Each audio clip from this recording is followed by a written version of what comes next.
Calling up Denise Roach. E te manga e te whare, tēnā koe. Tēnā koutou e te whare.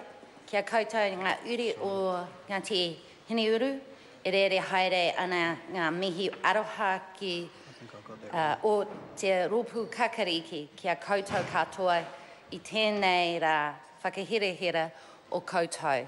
Tēnā tātou katoa. I rise to take the call for the Green Party in this, the second reading in the Hineuru Claims Settlement Bill. And I'm doing so on behalf of Catherine Delahunty, who addressed Parliament for the first reading, so I'm just taking her place for today. Firstly, I want to acknowledge the people of Hineuru who've gotten the legislation and this settlement to where it is today. And I include in that acknowledgement not only the people who've worked on the negotiations since 2010, but also those of previous generations who've worked their entire lives for justice for their people. And like the others before me, I do want to acknowledge those who've passed on. Sir, I want to acknowledge the Māori Affairs Committee and the submitters also who sent in their submissions and those who came and spoke to the committee in person in Napier. So I've read through some of the submissions and I've also read the deed of settlement. And I agree with my colleague, Catherine Delahunty, that the history of Ngāti Hineuru has been invisibilised. It is a harrowing read. But I feel it necessary to read the tragic losses and grief that's been suffered by the people in order to understand the settlement itself. That history includes the alienation from their land and the people of, from the people of Hineuru through mostly foul means, as well as the historical injustices that were meted out to the people. And I want to just quote from one part of the summary of the deed of settlement, and I quote, 34 Hineuru individuals were among the 86 prisoners of the Crown captured at Omarunui and the conflict near Petini. Most were transported to the Chatham Islands and detained without trial in harsh condition for almost 2 years. In 1868, the prisoners escaped and became embroiled in a war with the Crown. During this war, the Crown forces attacked Ngā Tapa in January 1869. After the attack, a severed head reported to belong to Nikora of Hineuru was brought back to the Crown camp. The Crown forces summarily executed a number of prisoners captured at Ngā Tapa. Sir, this history is important. This history must hurt a lot, and it's the scars that the people of Hineuru bear today that this settlement seeks to heal. But sir, this history is hardly known by Pākehā. This history is not taught in schools, and that, sir, is another tragedy. For how can young Māori plot their future if they do not know their past? And a wider knowledge of history of the people, the frequently brutal story of colonisation, would maybe go some way towards preventing the ignorant and casual racism that pervades our society. So yes, I think this history should be compulsory in schools. Sir, I want to acknowledge that in the settlement, Ngāti Hineuru have identified 6 po that they want to see realised, and others have touched on it. They are the restoration and protection of Hineuru's cultural heritage, the health and well-being of their people, the recognition of Hineuru's mana and the restoration of their relationships with neighbouring iwi, which is very important, the reassertion of Hineuru presence throughout the rohe, the ability to rebuild an economic base for the iwi, the revitalisation of Hineuru's role as kaitiaki of the environment and their resources.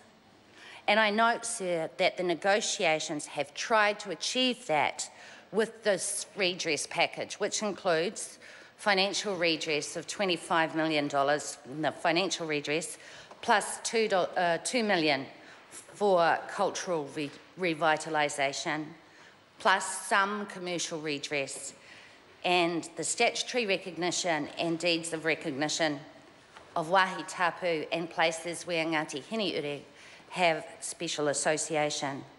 Sir, I also want to acknowledge that in the settlement, Ngāti Hineuru have shown great generosity. And one example, not only for accepting the settlement, which doesn't cover their losses, but also for things like the Waipunga Falls Scenic Reserve, which will be vested in Hineuru and held by them for 10 days, but then returned as a gift to all New Zealanders. Good point. Sir, I do have to say that while the Greens celebrate with iwi the great achievement in getting their settlement through the House, we also have concerns about the settlement process itself. I note the supportive submissions of some of the neighbouring iwi like Mungaharuru Tangitu, but I also note the concerns from, for example, Ngāi Tahu ki Waikari about the competing interests in the Mohaka Waikari block.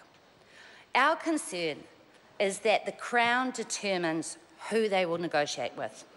And they, obviously, and they say it, they prefer to deal with large natural groupings. That's what they say. So essentially, again, the Crown holds the power. They determine who's in and who's out.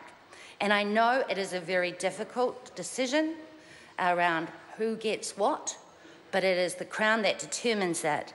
And our concern is that that reinforces the Crown's position as a coloniser, and it pits iwi against iwi, hapu against hapu. We know that there can be many interests from hapu and iwi in some significant places because of the nature of relationships, the interweaving of the strands of whakapapa. However, the decision about who gets what rests with the Crown, and we worry about the potential that has to create additional grievances. Having said that, sir, we acknowledge the negotiators who have had to balance those interests, and particularly the negotiators from Ngāti Hineuru who have achieved the best settlement they can. For the record, I do have to state that the Greens do never, and we don't, not with this one either, we do not accept the settlement as full and final, regardless of what it says in the deed of settlement. It certainly isn't full when you compare the losses, the huge losses, the terrible hurts. When you compare the losses with the compensation, it's certainly not a full settlement, and we don't think it's final, because the historical breaches, what happened in the past, may yet affect generations to come in ways that we've not foreseen. And I know that Ngāti Hineuru, in common with iwi across the country, have no wish to shortchange the children yet to come. We do, however, recognise that this settlement is the best that could be negotiated for Hineuru in the circumstances, and we hope that it will be an economic base, a way to restore their mana, and that their people will be restored to their rightful place. We therefore commend it to the House. Tēnā koutou, tēnā koutou, tēnā koutou katoa. The Speaker.